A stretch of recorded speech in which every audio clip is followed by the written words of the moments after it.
Guys ഞാനും പിന്നെ എൻ്റെ ആംബുലൻസ് വന്നിരിക്കുന്നത് ഇവിടെ ഇടയാവണത്ത് ക്ഷേത്രത്തിലാണ്. ഇന്നിവിടെ പൊങ്കാലയാണ്. പൊങ്കാല മഹോത്സവത്തോടനുബന്ധിച്ച് നമ്മുടെ ഹോസ്പിറ്റലിൽ റിക്വസ്റ്റ് വന്നായിരുന്നു രാവിലെ 9 മണി മുതൽ പൊങ്കാല കഴിയുന്നത് വരെ ഇവിടെ കാണുന്നത്. അങ്ങനെ ഇന്നത്തെ എൻ്റെ ഡ്യൂട്ടി എന്ന് പറഞ്ഞാൽ പൊങ്കാല ഡ്യൂട്ടിയായിരുന്നു. അപ്പോൾ ആംബുലൻസ് ഇവിടെ കൊണ്ടുപോയിട്ട് ഇത്രയും നേരം ഇവിടെ നിന്ന് സത്യം പറഞ്ഞാൽ ഞാൻ പോയി തമിഴത്താണ് നിന്നത്. പക്ഷെ അപ്പോഴൊക്കെ ഞാൻ ആലോചിച്ച് ഈ പൊങ്കാലയിടുന്ന ആൾക്കാരെ ഈ വെയിലത്ത് എങ്ങനെ നിൽക്കണം എന്നാണ്. അത് എനിക്ക് നോമ്പാകൊണ്ടാണ് ഞാൻ പോയി തളർന്ന് അല്ലെങ്കിൽ ഞാൻ തളർന്നു പോകുന്നത് എനിക്കറിയാം.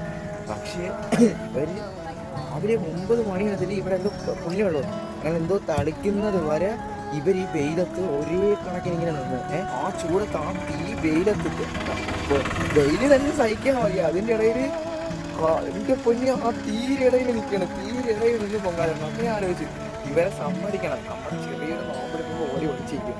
ആംബുലൻസ് കൊണ്ടുവന്നുകൊണ്ട് തന്നെ ഒരുപാട് പേര് പൊങ്കാലം ഉണ്ടായിരുന്നു കേട്ടാ. അപ്പം ഞാൻ നോമ്പാണെന്ന് പറഞ്ഞില്ല, എനിക്കങ്ങനെ പറയാൻ തോന്നി. എല്ലാം വാങ്ങിച്ച് നമ്മുടെ വണ്ടിയിൽ ഇങ്ങനെ വെച്ചിട്ടുണ്ട്. നോക്കിയാൽ ഇതൊരാൾ കൊണ്ടുവന്ന്, പിന്നെയും കൊണ്ട് വേറൊരാൾ കൊണ്ടുവന്ന്, പിന്നെ കുറേ പേര് കൊണ്ടുവന്നു. അപ്പം ഞാൻ പറഞ്ഞു എല്ലാം കൂടി വേണ്ടാന്ന് പറഞ്ഞു. കാരണം വാങ്ങിച്ച് നമ്മുടെ ഹോസ്പിറ്റലിൽ ചേച്ചിമാർക്ക് കൊണ്ട് കൊടുക്കാമല്ലോ എന്ന് വിചാരിച്ചു. അവിടെ കുറേ സ്റ്റാഫുണ്ട്. ഭയങ്കര സന്തോഷമായി. അങ്ങനെ ഇവിടെ എല്ലാം കഴിഞ്ഞു. എല്ലാം കഴിഞ്ഞു. എല്ലാവരും വീട്ടിൽ പോയി കണ്ട. ഇപ്പം ആരുമില്ല. ഇനിയിപ്പോൾ ഞാനും പോകാൻ പോകുന്നു. നാട്ടിലേക്ക് വന്ന് എല്ലാവരെയും കൊണ്ടുപോയി. പിന്നെ ട്രിവാൻഡ്രത്ത് നിങ്ങൾക്ക് എവിടെ ആംബുലൻസിൻ്റെ സേവനം വേണമെങ്കിലും നമ്മളെ കോൺടാക്ട് ചെയ്യാം. ഈ നമ്പർ നിങ്ങൾ സേവ് ചെയ്ത് വെച്ചോ, അല്ലെങ്കിൽ നിങ്ങളെല്ലാവർക്കും ഷെയർ ചെയ്ത് കൊടുക്കോ. ഈ വീഡിയോയും സേവ് ചെയ്ത് വെച്ചോ. ഉറപ്പായിട്ട് നിങ്ങൾക്ക് ഉപകരിക്കും. അങ്ങനെ ട്രിവാൻഡ്രത്ത് എവിടെ വേണമെങ്കിലും നമ്മൾ ആംബുലൻസ് എത്തിച്ചേരും.